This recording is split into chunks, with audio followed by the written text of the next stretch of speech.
आदरणीय प्रधानमंत्री जी इसको स्टेटस सिंबल लेकर के चलते हैं। तो भैया सुरक्षा कर्मियों को इतना सुरक्षा कर्मियों से बैर क्यों? वो अपना काम कर रहे हैं, आप अपना काम करें। नमस्कार, भारत लाइव देख रहे हैं आप।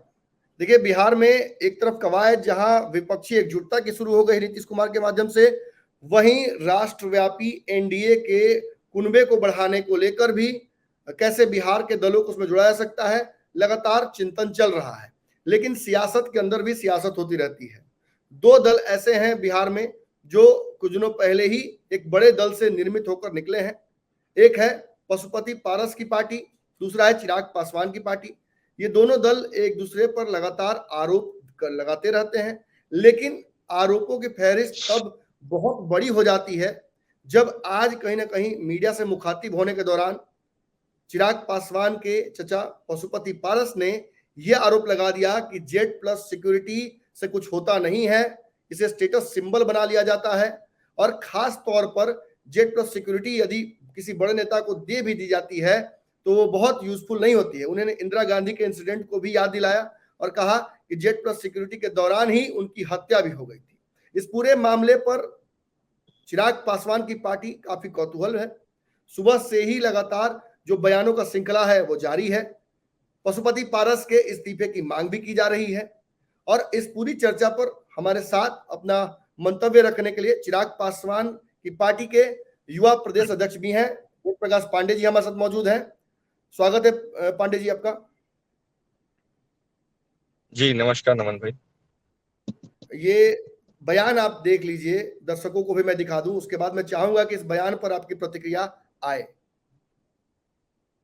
कौन ज्यादा नजदीकी एनडीए का? देखिए, जेड प्लस मिले, जेड सिक्योरिटी मिले, उसकी कोई ज़रूरत नहीं है। दायित्व मिला है वो जनता की सेवा करने के लिए मिला है। यदि हमारी सेवा में कोई कमी होगी तो निश्चित रूप से जनता में शिकायत जाएगा। इसी तरह से सिक्योरिटी कोई मायने नहीं रखता है। और मेरे हिसाब से यदि सिक्योरिटी आपको है, जेड प्लस हो, जेड हो, तो सिक्योरिटी जान का जंजाल होता है नेताओं के लिए। सिक्योरिटी तो इंदिरा गांधी के घर पर भी थी, इंदिरा गांधी की हत्या हो गई। सिक्योरिटी जी का जंजाल होता है, इंदिरा गांधी को भी मिली थी, उनकी भी हत्या हो गई। क्या कहना चाहिएगा? जी नमन जी, पहली चीज बता दूं कि सुरक्षा जो होता है वो जी का जंजाल नहीं होता है, जीवन को बचाने के लिए होता है जी। और किसी भी व्यक्ति को या किसी भी नेता को अगर सुरक्षा प्रदान है तो सुरक्षा के दृष्टिकोण को देखते हुए दिया जाता है जी। इसी भारत में कई नेता की सुरक्षा में चूक हुई है जी। ये भी है, कई नेता की सुरक्षा में चूक हुई है जिसके वजह से उनकी हत्या हुई है। लेकिन इसी भारत में अधिकांश नेता ऐसे हैं जिनको सुरक्षा वाकई में जरूरी है। एक सुरक्षा का मापदंड तय किया गया है। उस सुरक्षा समिति में वो मापदंड ऐसे हैं जो कि सुरक्षा देने के पहले पूरे तरीके से उस क्राइटेरिया को देखा जाता है। अगर किसी राजनेता को सेंट्रल से सुरक्षा दी जाती है तो इंटेलिजेंस की रिपोर्ट तैयार होती है, उस राज्य सरकार का रिपोर्ट जाता है। सुरक्षा कोई मत नहीं है कि कोई भी आए और सुरक्षा लेकर के चला जाए जी। और जिस तरीके से कहा गया है कि जेड प्लस सुरक्षा या सुरक्षा जी का जंजाल, तो भैया अगर जी का जंजाल है तो आप ही अपना सुरक्षा छोड़ दीजिए ना, कल त्याग दीजिए। नहीं, ये जो बयान उन्होंने दिया है खासतौर पे इंदिरा गांधी से तुलना कर दी और ये भी कहा, देखिए बार बार आरोप तो लग रहा था, कभी देवयानी मित्रा बोल रही थी, कभी चंदन सिंह बोल रहे थे, ये बयान लगातार आ रहे थे कि आपने स्टेटस सिंबल बना लिया है उसको, आप एक प्रोटोकॉल बना लिए हैं। देवयानी मित्रा ने तो ये भी कहा कि बड़ा बदसलूकी होता है महिलाओं के साथ, उनके पास पहुंच पाना डिफिकल्ट होता है चिराग पासवान के पास। क्या ऐसी समस्या होती है? जी नमन जी, देवयानी जी ने क्या कहा उतना तो मैं नहीं देखा हूं उनका खबर। काफी मित्र है। देखिए, सुरक्षा बार बार मैं कह रहा हूं कि अगर मैं पार्टी में युवा का प्रदेश अध्यक्ष हूं तो मेरा जो कर्तव्य या जो मेरा दायित्व है वो मैं पूरा करता हूं। हमारे नेता चिराग पासवान जी की सुरक्षा में जेड श्रेणी के सुरक्षा बल तैनात हैं तो ना तो वो देवयानी मित्रा को जानेंगे, ना तो वो वेद प्रकाश पांडे को जानेंगे, क्योंकि उनकी ड्यूटी है चिराग पासवान जी की सुरक्षा। जी और जब इन्हीं के नेता कह रहे हैं कि इसी देश में इंदिरा गांधी जी की हत्या हुई थी, इसी देश में प्रधानमंत्री की हत्या हुई थी, जी तो कहीं ना तो सुरक्षा में चूक हुई होगी। जी तो भैया सुरक्षा कर्मियों को इतना सुरक्षा कर्मियों से बैर क्यों? वो अपना काम कर रहे हैं, आप अपना काम करें। इस देश के प्रधानमंत्री आदरणीय नरेंद्र मोदी जी को भारत का सबसे बड़ा सुरक्षा मिला है, तो क्या वो स्टेटस सिंबल है? जी ये जिस कैबिनेट में जिस शामिल है, आदरणीय प्रधानमंत्री जी इसको स्टेटस सिंबल लेकर के चलते हैं। जी नहीं, एक और भी सवाल है। जब उनसे पूछा गया कि क्या एनडीए में आपसे बड़ा कद जेड प्लस सिक्योरिटी की वजह से चिराग का हो गया, तो एक सवाल ये भी पूछा गया कि आप कर्नाटक गए, कर्नाटक में आपको भाजपा ने बुलाया बकायदा, आप वहां चुनाव प्रचार करते हैं भाजपा के लिए, चिराग पासवान जी को नहीं बुलाया गया। आपको बिहार के उपचुनाव में बुलाया गया था, नमन जी, उसके बाद से लगातार नमन आपके जी, रिश्ते अच्छे नहीं चल रहे भाजपा से।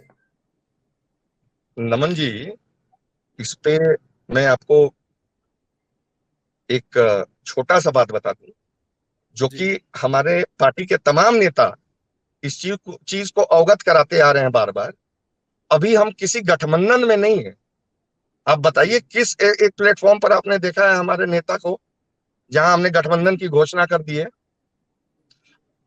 हाँ, जी भारतीय जनता पार्टी ने हमारा समर्थन मांगा था मोकामा उपचुनाव में, कुर्मी जी उपचुनाव में। हमारी पार्टी की आंतरिक बैठक हुई, हम लोगों ने एक डिसीजन लिया। आखिरी नेतृत्वकर्ता के रूप में वह डिसीजन हम लोगों ने अधिकृत कर दिया अपने राष्ट्रीय अध्यक्ष आदरणीय चिराग पासवान जी को। उस जी उपचुनाव में हमारी पार्टी ने फैसला लिया, हमारे राष्ट्रीय अध्यक्ष आदरणीय चिराग पासवान जी ने फैसला लिया कि भैया हम एनडीए के पक्ष में वोट मांगेंगे।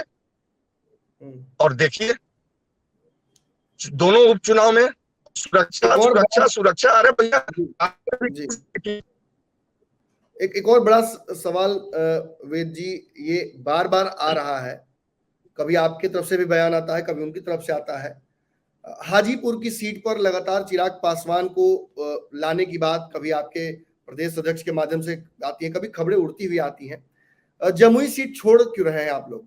क्या जमुई सीट से हार का डर है, या हाजीपुर से बहुत ज्यादा प्रेम है, या ये पूरी तरीके से खबर ही निराधार है? डरते तो हम लोग किसी चीज से नहीं है, जी ठीक है। दूसरी चीज, जमुई हो या हाजीपुर हो या बिहार, कोई भी एक लोकसभा हो, बिना गठबंधन के अगर हम चुनाव लड़े ना जी तो करोड़ों मतों से वह चुनाव जीतेंगे।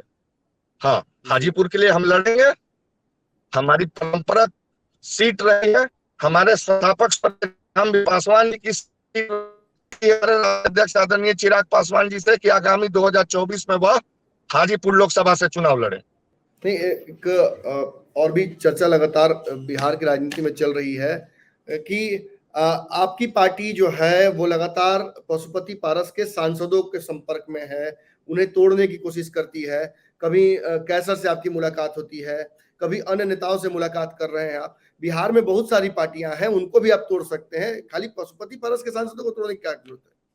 अरे भैया, किसने कहा कि हम तोड़ जोड़ की और जोड़ तोड़ की राजनीति करते हैं? भाई, महबूब अली कैसर से हमारे मुलाकात हुई, नेता और हमारी पार्टी के मुलाकात दरबार, हुई आपकी? हाँ, आपके नेता से मिलने पहुंचे थे? तो ये आप नमन जी ये बताया कि वह मुलाकात रात के अंधेरे में हुई थी या दिन के उजाले में हुई थी? आप जो प्रश्न हमसे पूछ रहे हैं ये उन्हीं के सांसद महबूब अली कैसर से जाकर के पूछे ना कि वो मुलाकात कौन सी मुलाकात थी। भाई, हम रात के अंधेरे में तो बात किए नहीं थे। आप पर आरोप लगाते हैं पशुपति पारस, आखिरी सवाल है मेरा, आरोप लगाते हैं आप पर बार बार कि आप तेजस्वी यादव के साथ जाइएगा, आप महागठबंधन में जाइएगा, आप एनडीए में नहीं रहिएगा। देखिए, किसी कारखाने से कोई बात नहीं आती है। और हमें या हमारे नेता को लाभ के लिए ही किसी के साथ जाना होता है तो 2020 में हमारे नेता अब अकेले चुनाव नहीं लड़ते हैं, हमारी पार्टी किसी गठबंधन में चुनाव लड़ती।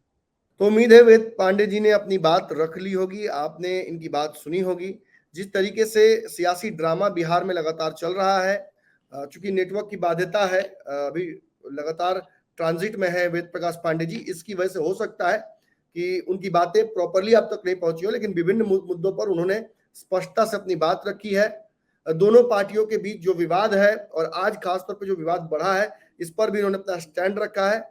हमसे जुड़ने के लिए बहुत बहुत धन्यवाद वेद प्रकाश पांडे जी। अगर ये वीडियो पसंद आई और वह बिहार के राजनीति और बिहारियत से सरोकार रखेनी तो सब्सक्राइब बटन दबा के चैनल के सब्सक्राइब कर ली। ओजे एगो घंटी बा, ओकरा बटन दबा देला से कुल सटीक और मारक खबर रुआ मुफ्त में मिल जाई। अगर रुआ पत्रकारिता के हमनी के नया प्रयोग में सहयोग कर चाहतानी तो ज्वाइन बटन दबा दी। पेटीएम नंबर नोट कर ली 9386816700। धन्यवाद।